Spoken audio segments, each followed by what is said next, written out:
Hello everyone, કેમ છો તમે બધા? મજામાં છો ને? બાળમિત્રો, મહદી સ્કૂલમાં હું તમારા લોકોનું સ્વાગત કરું છું. આજે આપણે ફરી પાછા ભેગા થયા છીએ કંઈક નવું શીખવા માટે.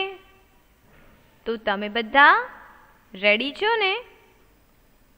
બાળમિત્રો, રોજની જેમ આજે પણ તમે લોકોએ તમારી સાથે નોટબુક અને કંપાસ બોક્સ સાથે રાખ્યું હશે, જેથી કરીને આપણે જે કાંઈ શીખીએ તે બધું જ તમારે લખતા જવાનું છે. તો ચલો, સૌથી પહેલાં આજની તારીખ લખી લ્યો. ત્યાર પછી આજનો વાર લખી લ્યો. ત્યાર પછી આપણું ધોરણ 1 અને આપણો વિષય સામાન્ય જ્ઞાન. સામાન્ય જ્ઞાન એટલે કે જનરલ નોલેજ. તારીખ, વાર, ધોરણ અને વિષય સારા અક્ષરે લખી નાખો.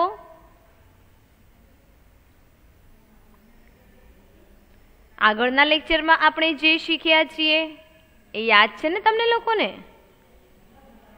જે લોકોએ હોમવર્ક કર્યું હશે એ લોકોને તો યાદ જ હશે, બરાબર ને? તો આગળ આપણે જે શીખ્યા છીએ તેનું એક વખત રિવિઝન કરી લઈએ.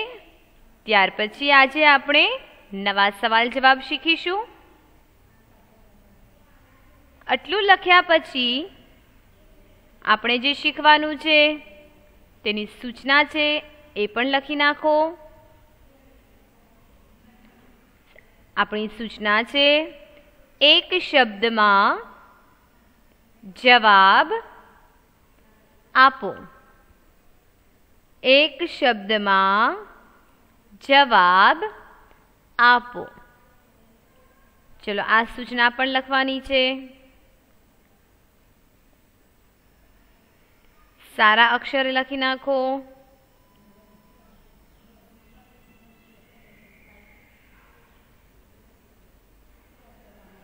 સૌથી પહેલો સવાલ આપણે શીખ્યા હતા, જન ગણ મન ગીતના રચયિતા કોણ છે? યાદ છે તમને લોકોને? જન ગણ મન એ આપણું રાષ્ટ્રગીત છે. તો આ રાષ્ટ્રગીતના રચયિતા કોણ છે? મેં તમને લોકોને સમજાવ્યું હતું કે રચયિતા એટલે શું. તો આ ગીત જેણે બનાવ્યું છે એમને રચયિતા કહેવાય છે. તો એ કોણ છે? તો એમનું નામ છે રવિન્દ્રનાથ ટાગોર. શું નામ હતું? રવિન્દ્રનાથ ટાગોર. તમે બધાએ લખ્યું છે ને? ત્યાર પછી બીજો સવાલ શું શીખ્યા હતા આપણે? ભારતની સૌથી લાંબી નદી કઈ છે? આ તો સહેલો જવાબ છે, તમને લોકોને યાદ જ હશે. તો એનો જવાબ છે ગંગા. શું નામ છે? ગંગા. આપણા દેશનું નામ છે ભારત, અને ભારત દેશમાં સૌથી લાંબી અને મોટી નદી છે એ છે ગંગા નદી, જે ખૂબ જ પવિત્ર નદી છે. ત્યાં લોકો દૂર દૂરથી દર્શન કરવા જાય છે.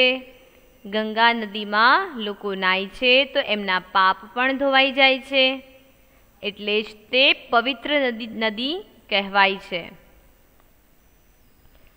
ત્યાર પછી સવાલ નંબર 3.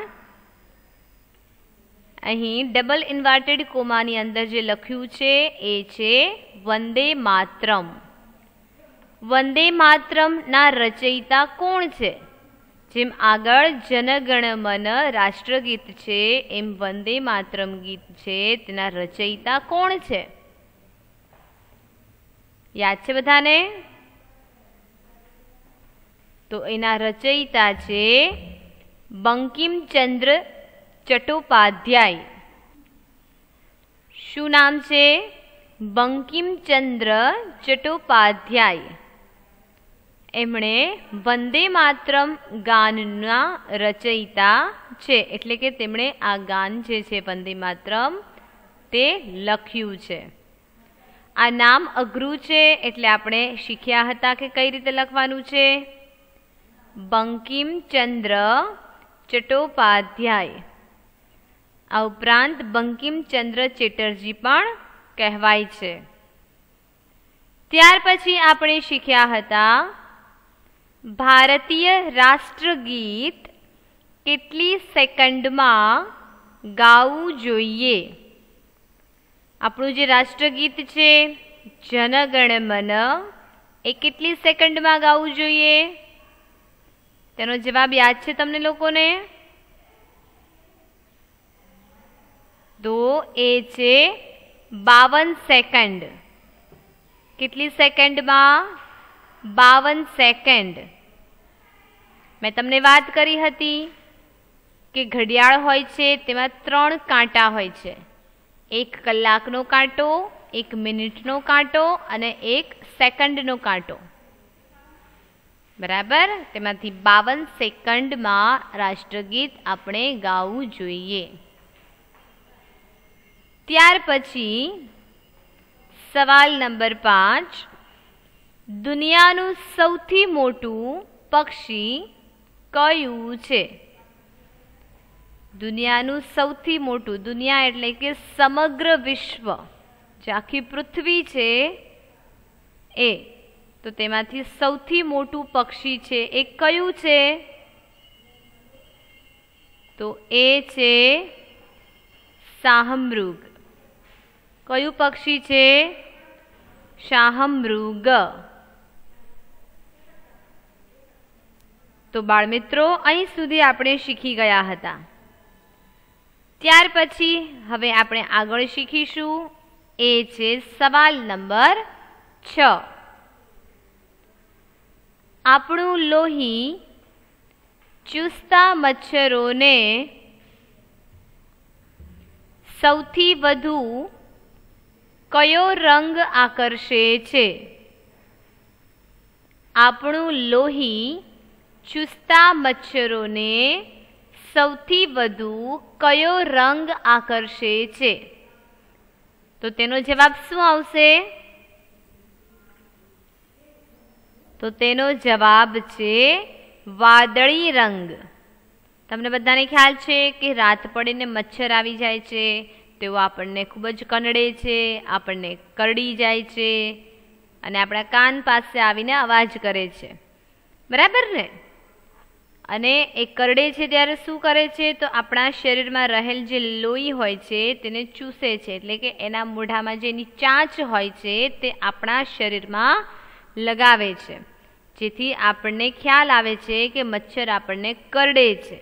એ સમયે આપણા શરીરમાં રહેલું લોહીને તે ચૂસે છે. તો સૌથી વધારે જે આ વાદળી રંગ હોય ત્યાં તેઓ આકર્ષાય છે. કોણ? તો મચ્છરો. બરાબર? તો આ સવાલ લખી નાખો જલ્દીથી. દરેક લોકોએ સારા અક્ષરે લખવાનું છે.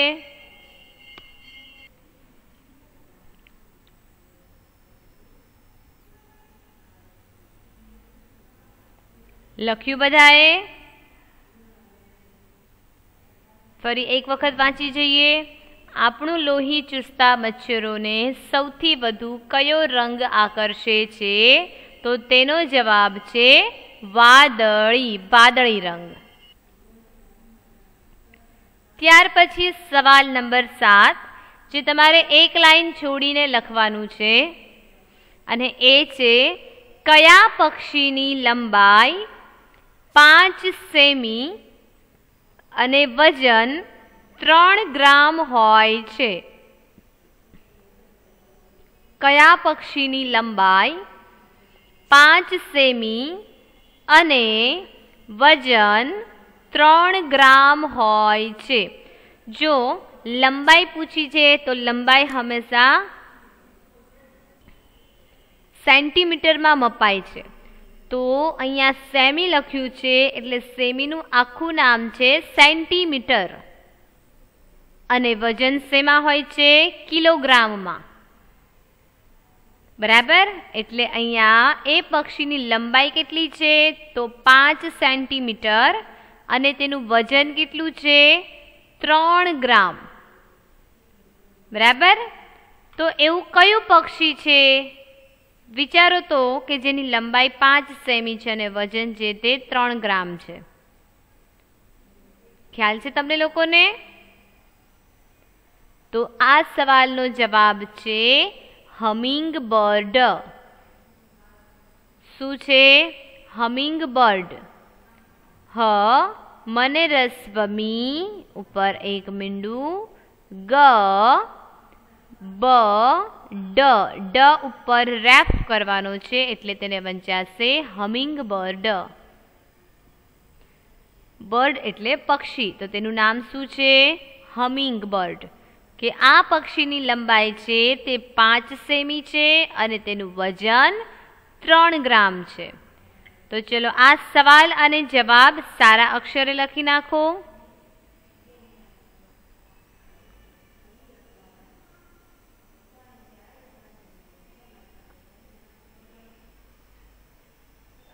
લખ્યું બધાએ? ત્યાર પછી સવાલ નંબર 8. એક લાઈન જોડીને તમારે લખવાનું છે. 7 પછી સવાલ નંબર 8. 8મો સવાલ છે ગુજરાતનો દરિયા કિનારો કેટલો લાંબો છે? ગુજરાતનો દરિયા કિનારો કેટલો લાંબો છે? છેલ્લે પ્રશ્નાર્થ ચિહ્ન કરવાનું છે.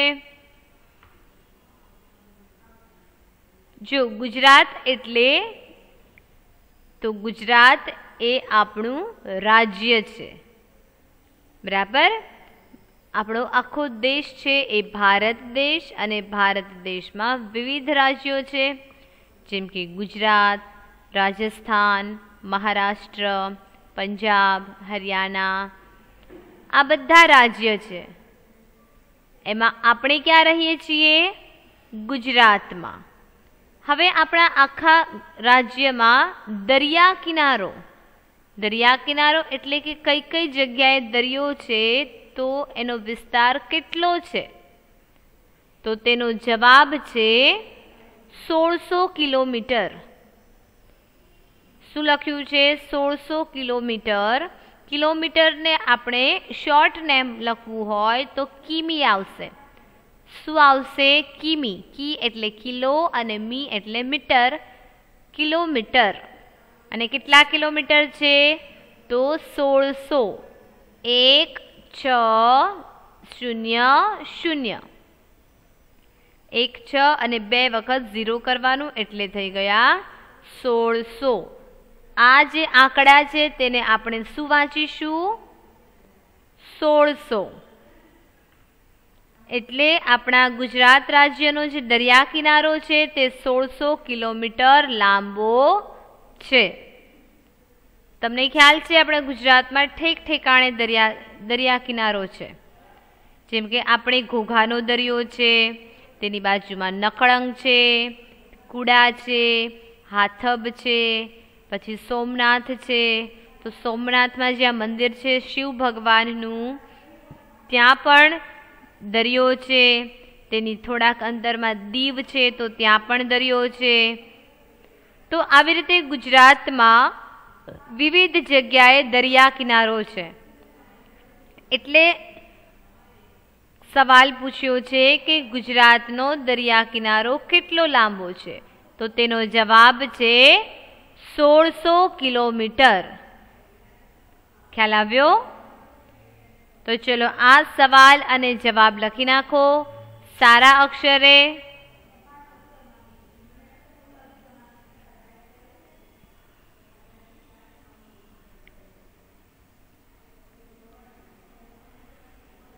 લખ્યું બધાએ?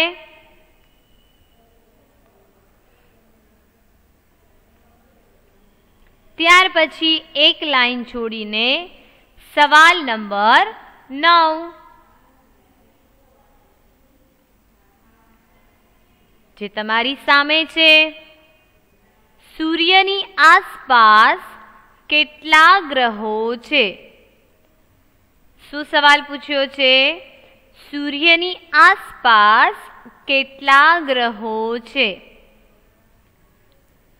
તમને લોકોને ખ્યાલ છે કે આપણું જે તારામંડળ છે એવી રીતે આકાશમાં વિવિધ ગ્રહો રહેલા હોય છે.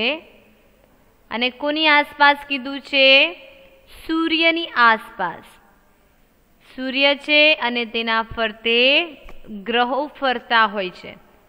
તો તેના ફરતે કેટલા ગ્રહો છે? વિચારો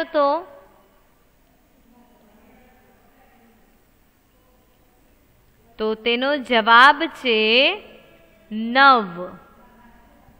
શું જવાબ છે? 9. એટલે કે સૂર્યની આસપાસ 9 ગ્રહો ફરે છે. કેટલા ગ્રહો? 9 ગ્રહો. ખ્યાલ આવ્યો? હવે આ 9 ગ્રહો કયા કયા છે? તેના નામ આવડે છે તમને લોકોને?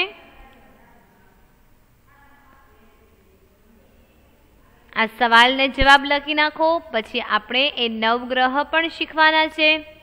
તો જલ્દીથી સારા અક્ષરે લખી નાખો.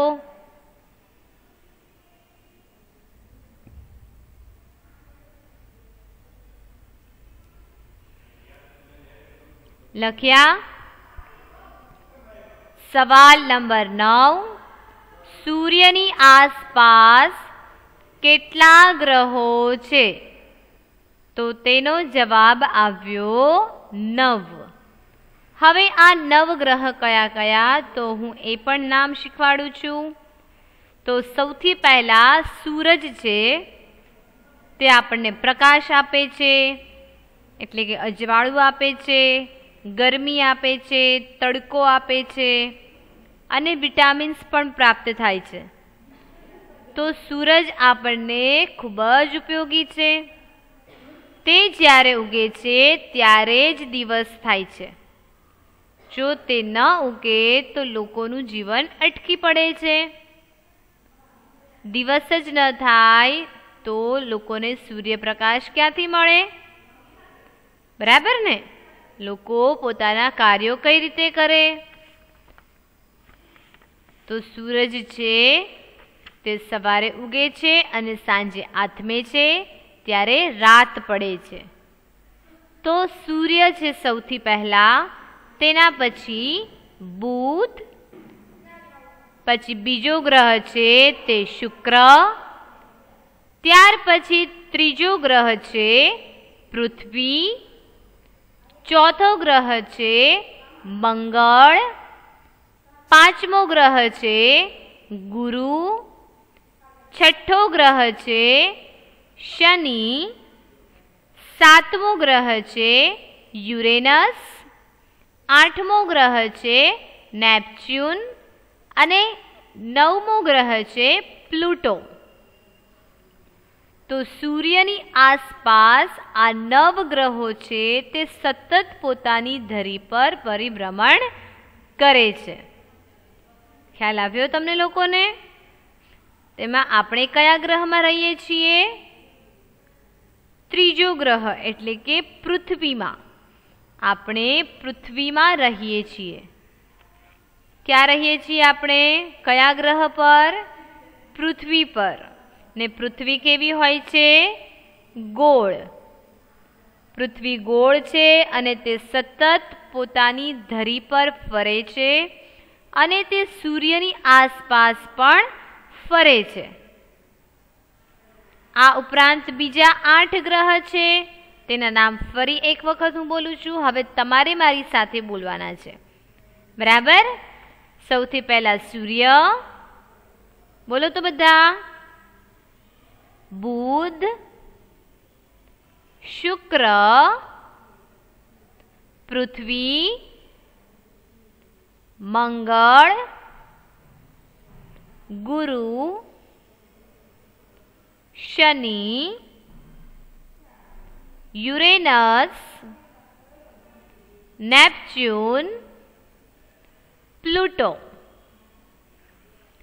તો હવે તમારે પણ આ નવગ્રહ છે તેના નામ યાદ રાખવાના છે, તમારે લખી પણ લેવાના, અને આપણે કયા ગ્રહ પર રહીએ છીએ એ પણ તમારે યાદ રાખવાનું છે. બરાબર? તો હવે આ સવાલ અને જવાબ તમે લોકોએ લખી નાખ્યા હશે. બરાબર? તેનો જવાબ છે 9. સૂર્યની આસપાસ કુલ 9 ગ્રહો રહેલા છે અને તે ફરતા રહે છે. ત્યાર પછી એક લાઈન છોડીને સવાલ નંબર 10. એમાં પૂછ્યું છે કયા પ્રાણીને કાન હોતા નથી? કયા પ્રાણીને કાન હોતા નથી? ચલો, આ સવાલનો જવાબ શું આવશે? કયા પ્રાણીને કાન હોતા નથી? જો દરેક પ્રાણીને 2 આંખ, નાક, મોઢું અને કાન હોય છે, પરંતુ એવું કયું પ્રાણી છે કે જેને કાન હોતા નથી? જ્યાં સવાલ પૂરો થાય છે ત્યાં પ્રશ્નાર્થ ચિહ્ન કરવાનું છે. તો આ સવાલ 10 છે, તેનો જવાબ શું આવશે? ખ્યાલ છે તમને લોકોને? તો તેનો જવાબ છે સાપ. શું જવાબ છે? સાપ. સાપ તો તમે લોકોએ જોયો હશે. તે પેટે સરકતા પ્રાણી છે, એટલે કે સરીસૃપ પ્રાણી કહેવાય. કેવું પ્રાણી કહેવાય? સરીસૃપ. એટલે કે તે પેટથી સરકીને ચાલે છે, પેટે સરકતું પ્રાણી છે. તો સાપને કાન હોતા નથી. તો ચલો આ સવાલને જવાબ પણ સારા અક્ષરે લખી નાખો. ફરી એક વખત આપણે આ વાંચી જઈએ. પ્રશ્ન 10. કયા પ્રાણીને કાન હોતા નથી? પ્રશ્નાર્થ ચિહ્ન અને તેનો જવાબ છે સાપ. ચલો સારા અક્ષરે લખી નાખો તમે લોકો.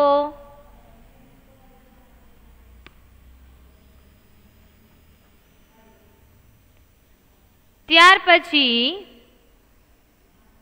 એક લાઈન છોડીને સવાલ નંબર 11.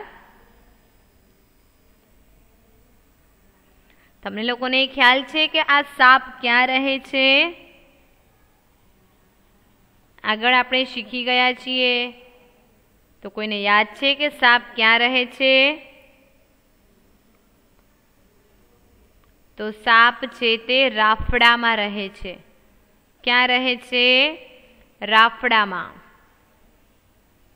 એટલે કે જમીનમાં તે ખાડો બનાવીને, કાણું બનાવીને રહે છે, તેને રાફડો કહેવામાં આવે છે. તે ઝેરી પ્રાણી છે. લખ્યું બધાએ? ત્યાર પછી સવાલ નંબર 11 અને તેમાં લખ્યું છે માનવ શરીરમાં કેટલી જ્ઞાનેન્દ્રિયો હોય છે? માનવ શરીર એટલે કે આપણું શરીર.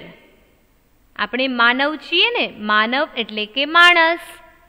તો આપણા શરીરમાં કેટલી જ્ઞાનેન્દ્રિયો હોય છે? ઇન્દ્રિયો. ચલો વિચારો તો તેનો જવાબ છે 5. શું જવાબ છે? 5. એટલે કે આપણા શરીરમાં કુલ 5 ઇન્દ્રિયો છે. ચલો આ સવાલને જવાબ લખી નાખો.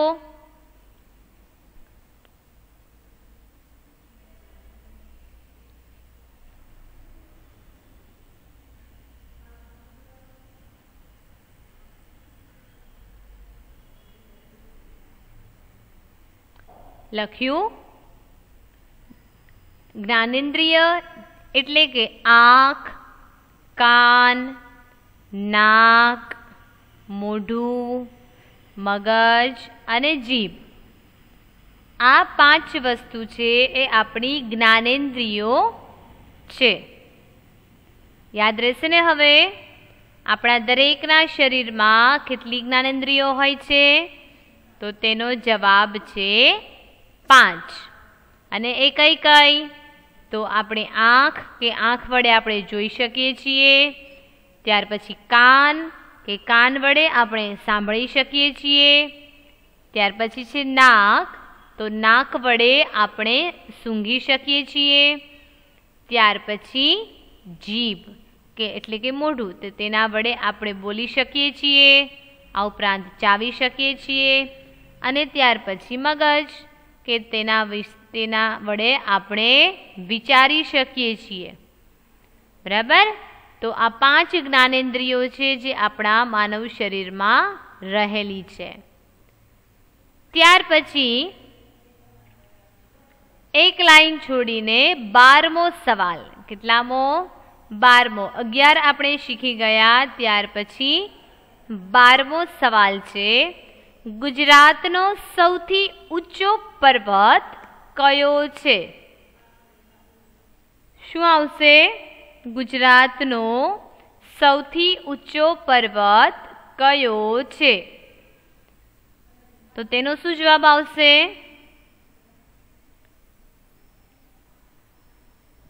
જેમ ગુજરાતનો દરિયા કિનારો આપણે જોયો તેવી રીતે હવે ગુજરાતનો પર્વત. તો સૌથી ઊંચો કયો છે? તો એ છે ગિરનાર. શું જવાબ છે? ગિરનાર. ગિરનાર એ આપણા ગુજરાત રાજ્યનો સૌથી ઊંચો પર્વત છે. ચલો આ સવાલ જવાબ પણ લખી નાખો.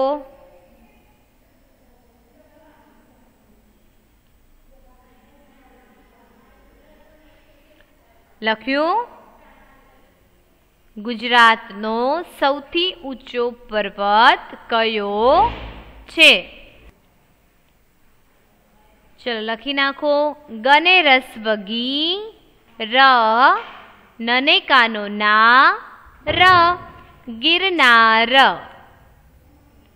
તો બાળ મિત્રો, આજે આપણે આટલા સવાલ જવાબ શીખ્યા છીએ તે ફરી એક વખત જોઈ લઈએ. કયા પક્ષીની લંબાઈ 5 સેમી અને 3 ગ્રામ વજન હોય છે? તો એ છે હમિંગબર્ડ. ત્યાર પછી આપણે જોયું ગુજરાતનો દરિયા કિનારો કેટલો લાંબો છે? તો તેનો જવાબ છે 1600 કિલોમીટર. ત્યાર પછી સૂર્યની આસપાસ કેટલા ગ્રહો છે? તો તેનો જવાબ છે 9. ત્યાર પછી આપણે શીખ્યા કયા પ્રાણીને કાન હોતા નથી? તો તેનો જવાબ છે સાપ. ત્યાર પછી માનવ શરીરમાં કેટલી જ્ઞાનેન્દ્રિયો હોય છે? તો એ છે 5 જ્ઞાનેન્દ્રિયો. અને ત્યાર પછી આપણે શીખ્યા ગુજરાતનો સૌથી ઊંચો પર્વત કયો છે? તો એ છે ગિરનાર. તો બાળ મિત્રો, આજે જેટલા સવાલ જવાબ શીખ્યા તે હોમવર્કમાં લખી નાખજો તમે, એ પણ સારા અક્ષરે. તો હવે આપણે ફરી પાછા મળીશું. ત્યાં સુધી તમે બધા તમારું ધ્યાન રાખજો અને હોમવર્ક કરી નાખજો. Stay home, stay safe. Good bye everyone.